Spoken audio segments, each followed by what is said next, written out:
My apprentice, the fool, needed a new spellbook, so of course, he made one from scratch. Why would we do anything the easy way and just buy a nice journal? In this video, per usual, we're going to show you how we did it, the hard way. Hello there, and welcome to the chicken-legged hut. Thank you for joining us. We'll jump straight into the project, but first I must ask a favor. Watch until the end. We work hard to produce quality content, and your support goes a long way. Now let's get right to business. So here we go again, making things more complicated than they need to be. It is the fool's philosophy to only buy things he cannot make himself, when at all possible. So what's this thing he's got here? I can't remember what the name of this is. If someone knows, please remind me in the comments. But the artwork itself isn't important to this process.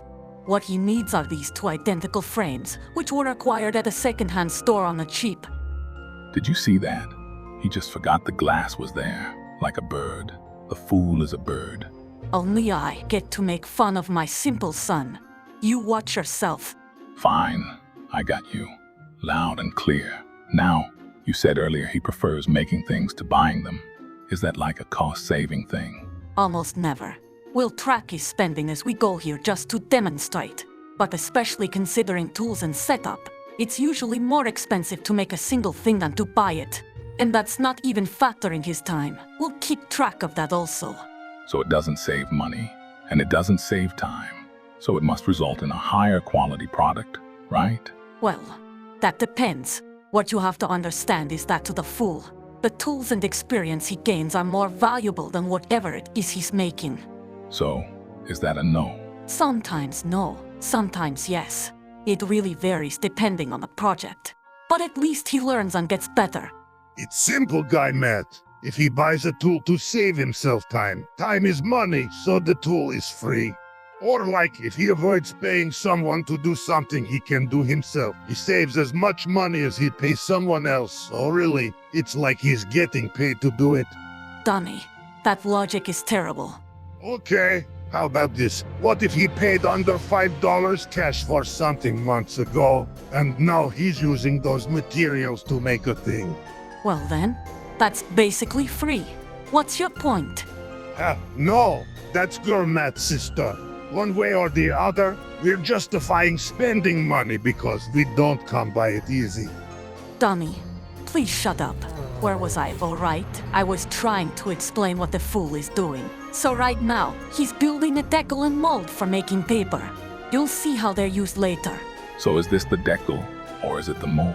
The one with the screen is the decal, and the other is the mold. I'm going to be so upset if that's what I think it is. Did you let one of my chickens get out? I'm gonna pet the kitty. Shit. We'll be right back, folks.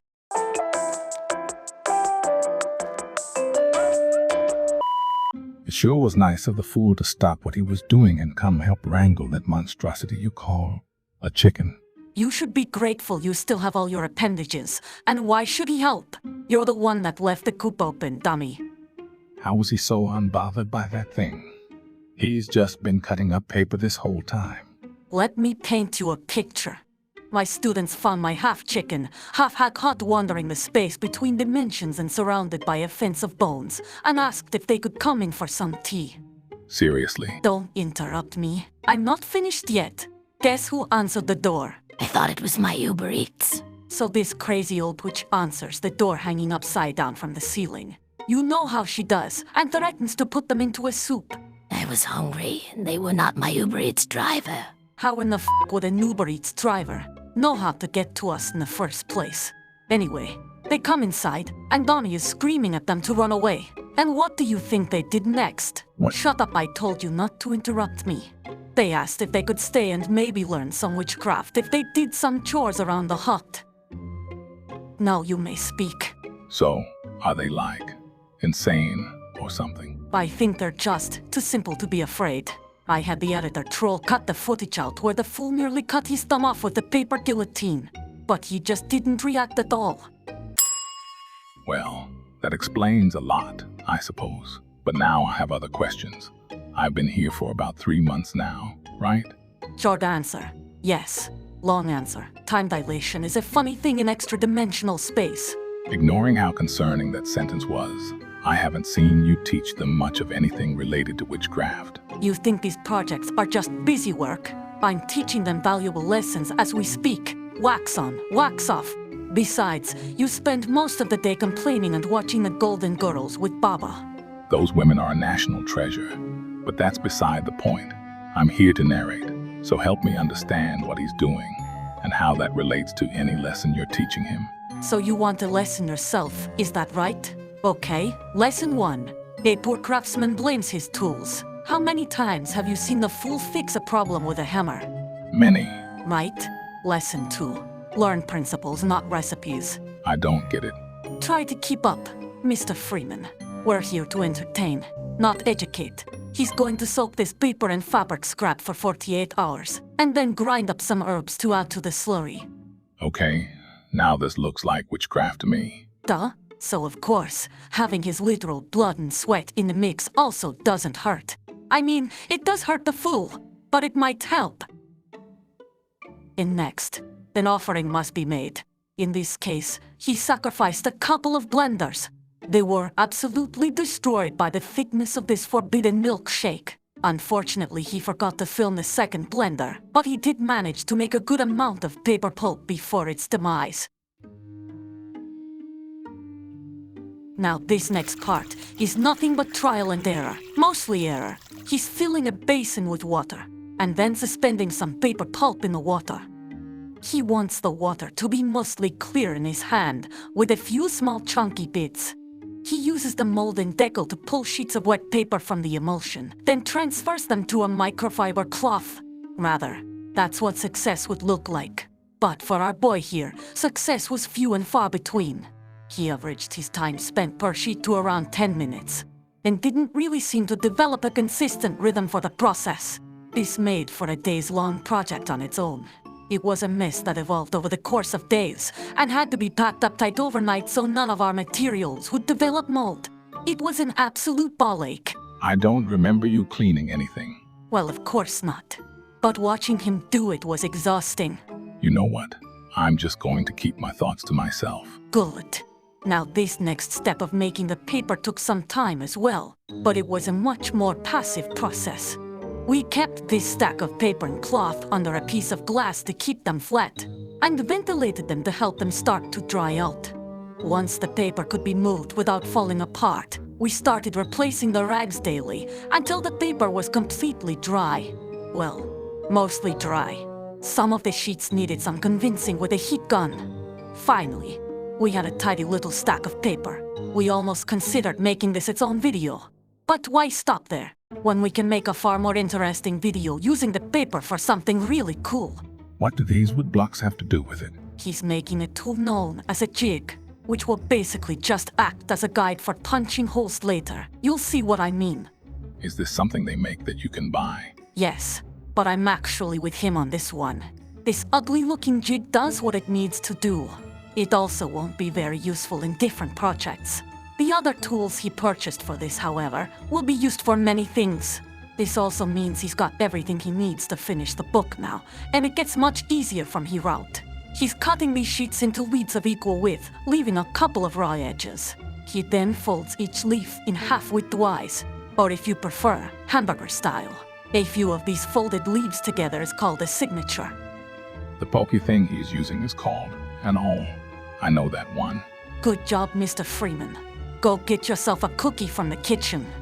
Did you do something to the cookies? Any ingredients that are going to make my mouth numb or make me vomit? I don't know what's going to make you vomit. Are you allergic to chocolate chip cookies or something? No. Just seems like every time I have a snack around here, it's been poisoned. Quit being so paranoid. We're just messing with you. Toughen up, Buttercup. Fine. Thank you for the cookies. Baba, did you make those cookies in the kitchen? I didn't make any goddamn cookies. Do I look like a baker to you? Interesting. They're probably fine. I'll see how Mr. Freeman is doing after we're done here.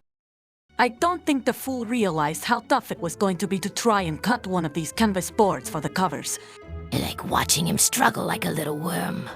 Why didn't he just use the power tools? He's been grounded from the power saw, since he nearly cut off his thumb with something even children know how to use safely.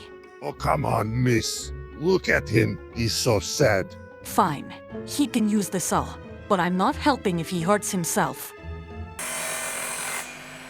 Okay, so he got the stupid thing cut, and he didn't hurt himself. Gold star, I guess. Now there's a couple different ways that he could have continued from here. Option A is gluing the front and back covers to the binding material, and then gluing the whole thing to the text block. Option B, which he's opted for, is to drill holes in the front and back covers, and then secure it to the rest of the text block with string. He'll still adhere the binding material to the covers afterwards.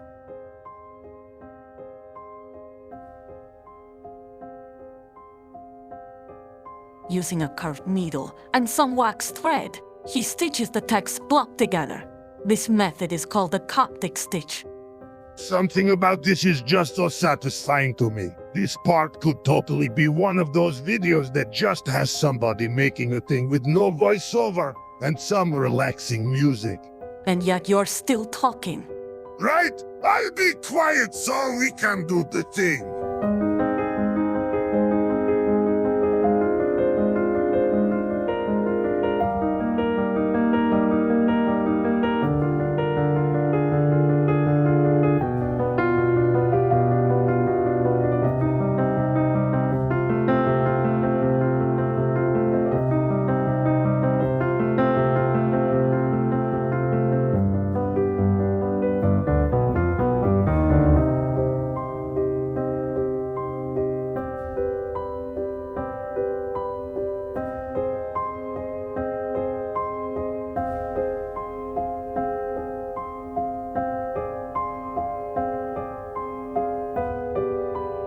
Oh, he's going fast now. Dummy. Dummy, shut up. Is that what you're going to say? No, actually, I was going to say I just realized, was that doll moving earlier when the chickens got out? Alright, yeah, it's been doing that recently. What do you mean? It's been doing that recently. Well, I think since one of the apprentices was reading one of your books. And which one of my books were they reading? It was the one that had the face on the cover. You know, the one with the teeth and eyeballs. And it kind of makes like a hissing sound when you open it up. Okay, so which of my apprentices was messing with my special book? Oh, please don't put me on the spot like this. I don't want to be the bear that rolled them under the bus. Donnie, do you think that being a sentient taxidermy bear head on a wall is the worst thing that I could possibly do to you? Please, miss, don't make me be the snitch. We'll talk about this later. The bigger issue is that now I don't know where that doll has gone. Anyway, the fool had this scrap material from a long time ago. It's goat skin. That's what he's binding this book with. Has anyone seen my monkey's paw? I was going to use it later. It was on my nightstand. Okay, Yaga, remain calm. So there's an animated doll running around, and a missing monkey's paw. What's the worst that could possibly happen? We've been through worse, right? Hey, those cookies weren't so bad. I think they might have been a little bit burnt, though. I sure wish we had more. Mr. Freeman, I need you to listen to me very carefully. Don't say another word. Oh God, were these cookies actually poisoned? I wish you would just tell me what was going on for real. There's a distinct possibility that those cookies might have contained a monkey's paw, which I suspect was the doing of an ancient trickster spirit, awakened by one or both of my idiot apprentices. And now, it's running around in an effigy of second-hand garbage. And I don't even know how it would have made cookies, because it doesn't have any goddamn hands. Stop making wishes. Folks, we have some stuff to sort out. We'll be back in a minute. Just hang tight and watch the fool finish gluing this up.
And I'm back.